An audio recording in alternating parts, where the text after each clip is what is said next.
What's up everybody, welcome back to the channel. In this guide we're taking on Taurus. This is one of the major Malefacts that you will encounter in Beast of Reincarnation. The good news is that compared to some of the other bosses that you already fought, Taurus is actually pretty straightforward. His attacks should actually feel pretty familiar, and unlike the new Malefact and Purifier fight, this is actually a single boss fight. However, Taurus appears multiple times throughout the game, and his later encounters introduce a few mechanics that can catch you off guard. So today we're going over every Taurus encounter, his complete moveset, how to counter each attack, the best skills and items to bring, and the safest strategy for every phase of the fight. There are of course spoilers for Beast of Reincarnation ahead, so keep that in mind before we begin. And if you find this video helpful at all, please remember to like and subscribe. Let's get into it.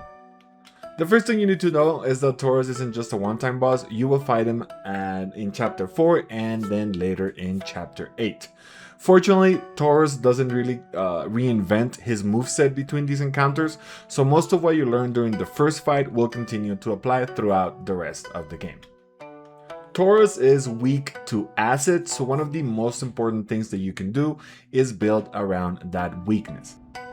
So for this encounter, you definitely want to equip the Corrosive Fang skill Amber, which you can obtain during chapter 4.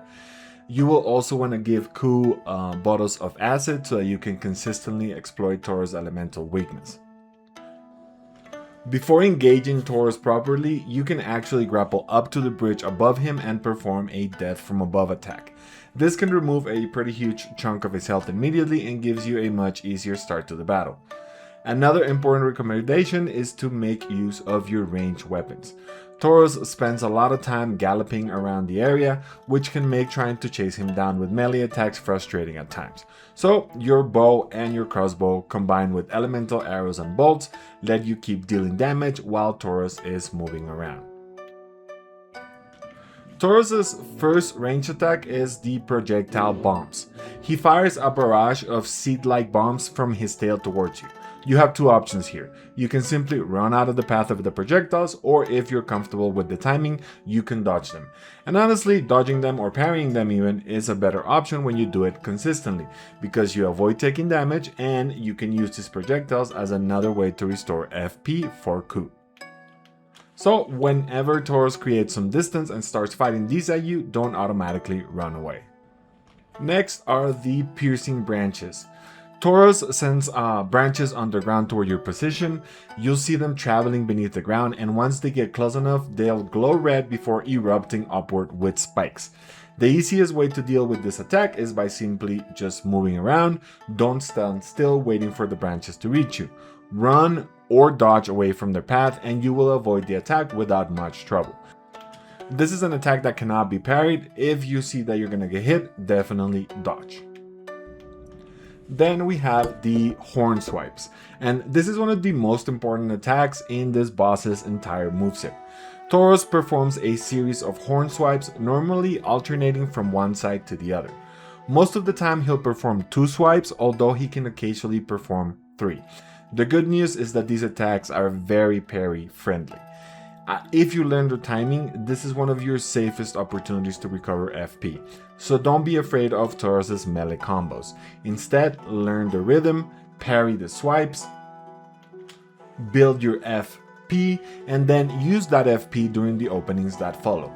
And remember, during Taurus's Blight state later in the game, this attack becomes much faster and contains more swings. So we'll come back to that when we discuss the second phase. Now, Taurus's lunge is considerably more dangerous. He raises his body before lunging down toward you while simultaneously summoning horns from the ground. The timing on this attack can be difficult to read, especially if you're standing directly underneath his head. If you already have the timing mastered, you can attempt a parry, but for most players, I would recommend just simply dodging out of the way and then doing a counter attack. There's no reason to risk a huge hit just to land a difficult parry. Create some distance, wait for the attack to finish, and then look for your next opening. The horn charge is another attack that you should learn to recognize immediately. Taurus summons a horn from his head and then charges directly toward you. Don't try to block his path. Instead, dodge sideways as Taurus approaches. Once the charge is finished, Taurus briefly leaves his forehead lowered. This is one of your best melee punish windows. So the strategy is simple. Dodge the charge, wait for the attack to finish, and immediately move in for a couple melee hits. Just don't get greedy. Get your damage in and prepare for the next attack. During the Chapter 4 encounter, Taurus is accompanied by 3 just kind of old golems. These are actually more dangerous to the flow of the fight than the actual boss. The biggest mistake you can make is trying to ignore them while focusing entirely on the boss. Having 3 additional enemies constantly attacking you makes it a lot more annoying to read Taurus's animations, and getting hit from behind while you're dealing with the boss can quickly turn the fight into chaos, so my recommendation is simple. Kill the golems first. One particularly effective strategy that I like is using a bind blue mark to temporarily stun Taurus and their surrounding enemies. Once they're immobilized, focus your melee attack and blade arts on the golems. Now we get to one of the most important mechanics in the Taurus encounters. During the second phase of the fights, Taurus can become imbued with Blight. You will notice that this happens because Taurus begins to glow pink. When this happens, his attacks become significantly faster, and the biggest change is his horn swipe combo. Instead of only 2 or 3 swipes, Taurus can now perform 4 or even 5 attacks alternating from side to side. The first time you see this, the increased speed can definitely throw you off, but the key here is don't panic. The timing is different, but the fundamental strategy hasn't changed.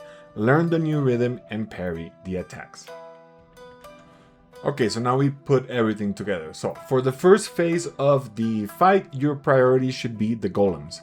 Open with a bind bloom to control the enemies, then use your blade arts to eliminate the golems as quickly as possible. Once they're gone, you can focus entirely on the boss. Keep your distance when he's galloping around the arena and use your bow or your crossbow to continue deal elemental damage. When he performs his horn charge, dodge sideways and immediately close the distance for a few melee attacks. When he uses his horn swipes, look for parries. And whenever Taurus uses his projectile bombs, consider parrying those as well, although I usually just dodge them. This gives you a reliable way of generating FP throughout the fight. Don't feel like you need to constantly chase around Taurus, let him come to you. Now, the second phase is where patience becomes a bit more important because Taurus becomes more aggressive and his attacks give you smaller windows to attack safely. The biggest mistake you can make here is getting greedy. Don't try to finish a long melee combo every time you see an opening. Instead, think of it in terms of 1 or 2 hits and then defend. Parry the horn swipe chains, build your FP, wait for Taurus to finish his attacks, and then use Q's bloom arts whenever they are available. When Taurus charges, dodge sideways. When he finishes the charge, punish him. When he fires projectiles, either parry them or move out of the way. And when he starts using the Blight enhanced attacks, slow down and concentrate on his rhythm rather than trying to rush the fight. The fight is much easier when you control the pace rather than trying to overwhelm the boss.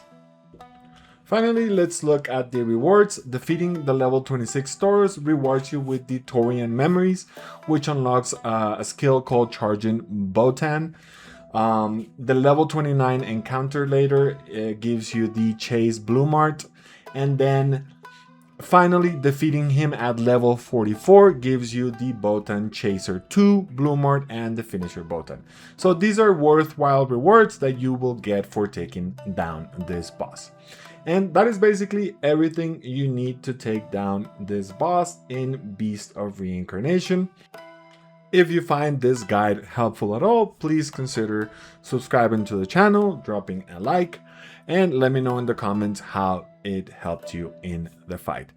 Thank you so much for watching, and I will see you in the next video.